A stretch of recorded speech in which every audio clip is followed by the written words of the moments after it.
Ya, Ibu Bapak dan Saudara yang terkasih, kita memasuki hari Minggu biasa ke-24. Dan bacaan Injil terutama yang kita dengarkan tadi, mungkin beberapa sudah ya biasa, artinya karena udah sering mendengar bagaimana Yesus mengajarkan kepada tadi para murid khususnya mengenai konsep mengenai Mesias, ya kan? Mesias artinya yang dinanti-nantikan, yang diharap-harapkan, ya kan?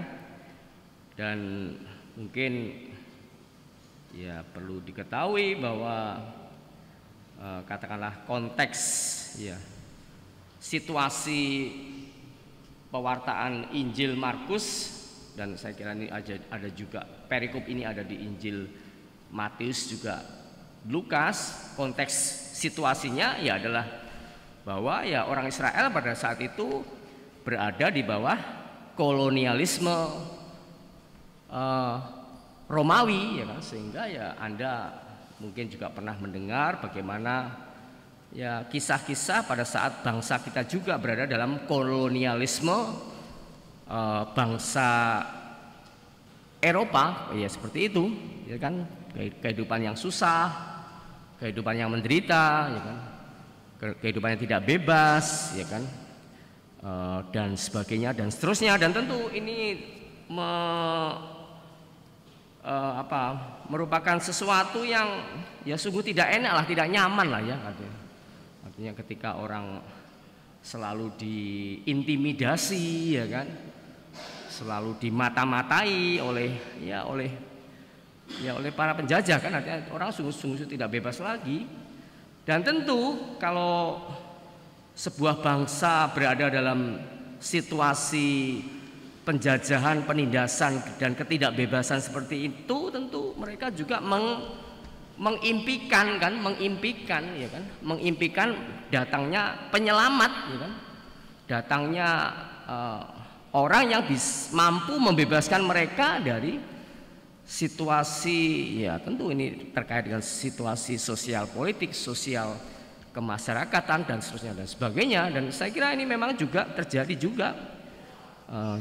Kalau Anda pernah mendengar tentang orang yang mengaku Mesias kan pada tahun berapa itu, sekitar tahun 80-an kali ya, itu yang namanya Sawito Kartibowo itu, kalau pernah ingat, mungkin ada yang pernah ingat, itu yang mengaku diri sebagai Ratu Adil, Ratu Adil di tanah Jawa atau di Indonesia ya kurang lebih seperti itu. Artinya ya secara ada semacam kesadaran kesadaran kolektif ya, atau ketidaksadaran kolektif orang itu sebenarnya dalam dirinya ya, apalagi sekali lagi dalam situasi politik, sosial politik kemasyarakatan yang berada dalam penindasan tuh ingin mengimpikan datangnya seorang Mesias, kan, seperti itu, yang membebaskan mereka sehingga mereka bisa ya lebih bebas, yang lebih leluasa seperti itu. Nah, saya kira konsep atau pikiran Mesias dalam diri para murid ya, yang diwakili oleh Petrus itu seperti itu ya. Artinya tadi Petrus mengatakan, kalau ketika Yesus mengatakan bahwa putra manusia ya Mesias itu harus menanggung banyak penderitaan, ditolak tua-tua, imam-imam kepala dan ahli-ahli Taurat, lalu dibunuh, ini sesuatu yang memang sungguh-sungguh tidak matching, tidak cocok ya, tidak pas dengan apa yang ada dalam pikiran, benak, otak para murid sebagai bagian dari ya bangsa Yahudi ya. Karena istilah Israel sebagai negara itu kan kita tahu baru ada tahun ya 1948 Israel sebagai negara seperti itu ya.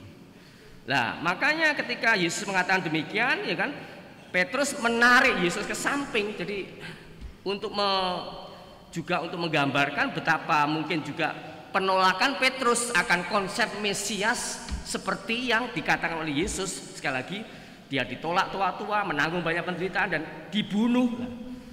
Loh, ini kan sesuatu nggak mungkin. Padahal bisa jadi juga ya Petrus dan kawan-kawannya mempunyai impian ya kan, mempunyai angan-angan ya kan, bahwa ya Mesias itu Mesias yang tentu yang dalam arti politis gitu kan, yang membebaskan mereka dari kungkungan atau penderitaan secara ya ekonomi politik kemasyarakatan seperti itu kan. Orang tidak lagi terus dimata-matai, tidak terus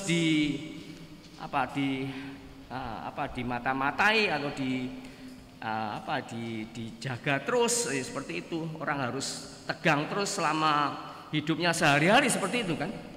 Nah, oleh karena itu ya tadi Yesus mengatakan dengan keras ya kan. Ketika Petrus tadi menarik Yesus ke samping dan menegur Yesus dengan keras, lalu Yesus kembali bereaksi ya, Yesus mengatakan, "Enyahlah iblis," ya kan? "Sebab engkau bukan memikirkan apa yang dipikirkan Allah, melainkan apa yang dipikirkan manusia." Tentu menurut saya ya, lalu jangan menyamakan, mengidentikan bahwa apa yang dipikirkan manusia itu semuanya salah. Saya kira bukan maksudnya seperti itu, tapi dalam konteks tadi bahwa apa yang dikatakan oleh Petrus itu atau yang ditolak oleh Petrus itu sungguh-sungguh sesuatu yang bertentangan dengan apa yang dikehendaki oleh Yesus, demikian ya. Sehingga pada bagian berikutnya Yesus memanggil orang banyak dan murid-muridnya dan berkata kepada mereka ya. Jadi Yesus untuk menegaskan atau ya inilah ingin juga katakanlah menunjukkan bagaimana kriteria syarat orang kalau mau mengikuti dia menjadi muridnya ya. Jadi jika seseorang mau mengikuti aku, ya harus menyangkal dirinya, memanggul salibnya dan mengikuti aku ya kan. Lalu karena siapa saja yang menyelamatkan nyawanya, ia akan kehilangan nyawanya. Karena aku dan karena Injil ia akan menyelamatkannya. Artinya dalam pembahasan bahasa yang lebih sederhana ya orang harus meninggalkan ya egoismenya, dan saya kira inilah yang menjadi batu sandungan, yang menjadi duri bagi karena secara ya bagi manusia kan ya, kadang-kadang manusia kan ketika terperangkap pada egoismenya itu kan sungguh-sungguh kadang-kadang tidak bisa dimengerti. Kalau misalnya ini sekedar contoh, kalau misalnya ada pejabat yang punya tanah sampai 200.000 hektar, itu kan sesuatu yang sungguh-sungguh piye tanahnya kok 200.000 hektar itu piye gitu. Kita saja punya rumah paling-paling bisa 10 kali 20 misalnya, ini duit tanah kok 200.000 hektar. Nah, ini kan saya kira egoisme yang sudah tidak terkontrol lagi ya. Jadi ketika Yesus mengatakan kalau orang harus menyangkal dirinya, kalau seorang harus mengikuti aku, harus menyangkal diri. Menyangkal diri itu ya saya yakinlah ibu bapak dan saudara terkasih pasti sudah mempraktekkan untuk menyangkal diri lah artinya.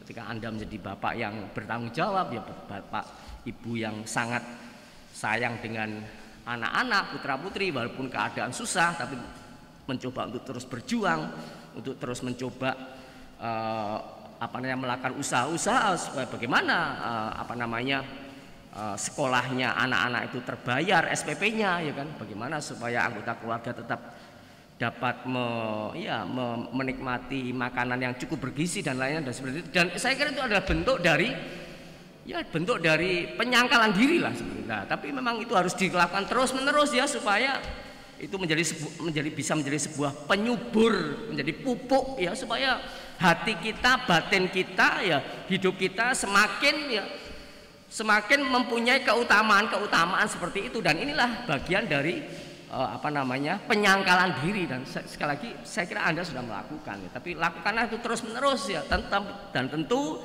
melakukannya dengan tetap katakanlah menghubungkannya ya dengan Yesus sendiri ya, bahwa ya bisa jadilah Anda misalnya atau sekali-sekali lah Anda atau jangan sekali-sekali, tapi ketika Anda mengalami penderitaan, mengalami kesusahan katakanlah demikian, mengalami kesulitan katakanlah demikian, ketika harus Anda memperjuangkan ya keluarga seperti itu ya, berdoalah kepada Yesus. Yesus, saya melakukan ini sungguh supaya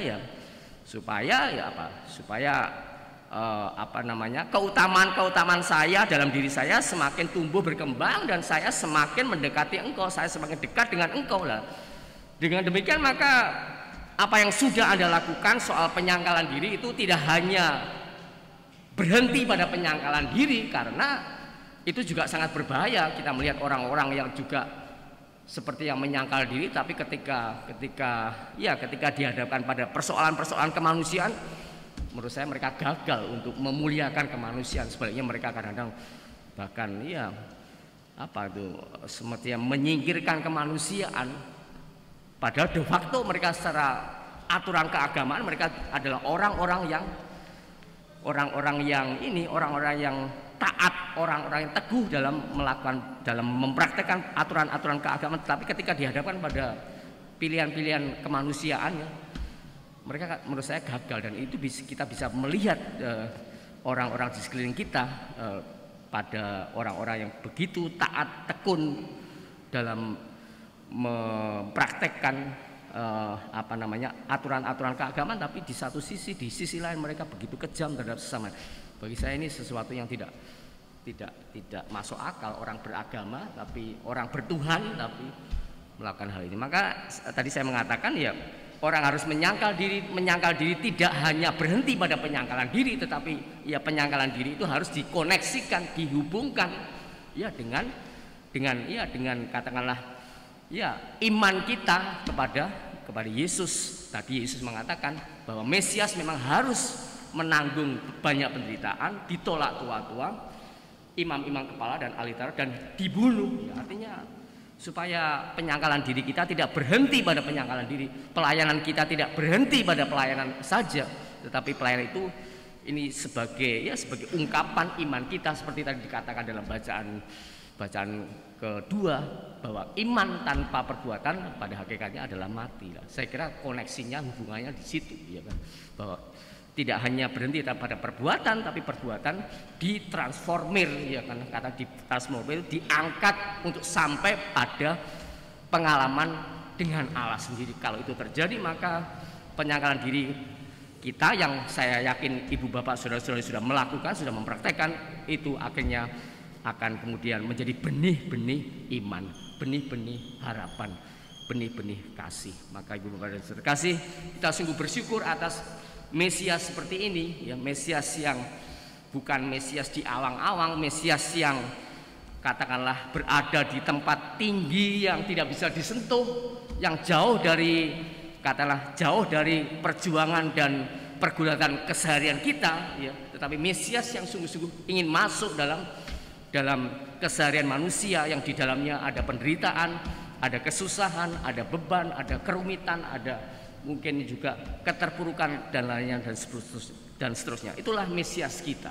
Maka kita bersyukur atas Mesias seperti ini, dan mari kita mohon Roh Kudus, kita mohon daya ilahi agar kita sungguh dimampukan untuk mengikuti Sang Mesias seperti ini.